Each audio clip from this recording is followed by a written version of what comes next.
काठोकाठ भरलेली नीरा, आकाशी कृष्ण आभाळाने धरलेली छाया, जे कधीही गरजतील आणि बरसतील त्यात शिगेला पोहोचलेला वारकऱ्यांचा उत्साह, हे सगळं वातावरण नीराकाठी वारकऱ्यांनी अनुभवलं। तितक्यात तुकोबांच्या पादुका ह्या नीरेच्या दिशेने निघाल्या। जणू नीरेनं हात पसरून माऊलींना कवेत घ्यावं अशा या पादुका नीरेच्या पाण्यात गेल्या। मानकऱ्यांनी पादुका जशा पाण्यावर टेकवल्या तसा एकच जल्लोष झाला आणि त्यात नीरेच्या पाण्याचे तुषार झाले।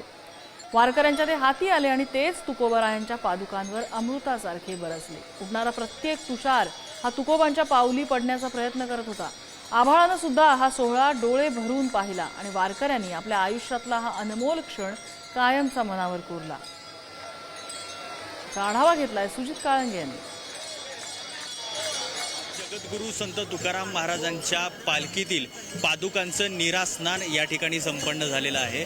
जगद्गुरू संत तुकाराम महाराजांच्या पादुका ज्या आहेत त्या पादुका त्यांच्या पालखीमधून आज सोलापूर जिल्ह्यामध्ये प्रवेश करणार आहेत। तत्पूर्वी या ठिकाणी सराटीमध्ये या ठिकाणी हे जे नीरास्नान आहे ते नीरास्नान संपन्न झालेलं आपल्याला पाहायला मिळत आहे। खरंच एका विशिष्ट ध्येयानं, विशिष्ट आसक्तीनं जी माणसं पांडुरंगाच्या दिशेनं चालत आहेत ती माणसं आज जगद्गुरू संत तुकाराम महाराजांच्या सोबत या ठिकाणी नीरेच्या काठावरती जमलेले आहेत। आणि जगद्गुरू संत तुकाराम महाराजांचं नीरेचं जे स्नान आहे ते नीरेचं स्नान याची देही याची डोळा पाहता यावं यासाठी ही सगळी जी मंडळ आहे ती सगळी मंडळी इथं या ठिकाणी एकत्र आलेली आपल्याला पाहायला मिळाली। ह्या सगळ्या माणसांनी म्हणजे नीरा भिवरा पडता दृष्टी असं ज्या पद्धतीनं संत साहित्यामध्ये म्हटलं जातं त्या पद्धतीनं ही सगळी मंडळ आहे ती मंडळी या ठिकाणी हा जो पाण्याचा प्रवाह आहे त्याच्यामध्ये जगद्गुरू संत तुकाराम महाराजांच्या पादुका आहेत त्या पादुकांचं स्नान पाहण्यासाठी आसुसलेली होती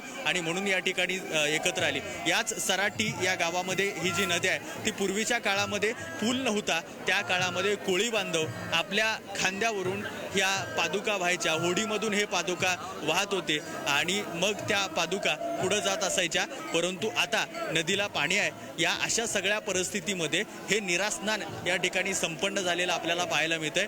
पोलीस बांधवांचं विशेष असं सहकार्य या सगळ्या प्रक्रियेमध्ये होतं। त्याचबरोबर इथल्या काही स्वयंसेवा संस्था असतील किंवा त्याचबरोबर इथले सगळे गावकरी असतील या सगळ्यांच्या माध्यमातून ही नीरास्नान अगदी सुंदर पद्धतीने या ठिकाणी संपन्न झालेलं आहे। कॅमेरामॅन सुरेश सावंतसह सुजित काळंगे, पुढारी न्यूज, सराटी।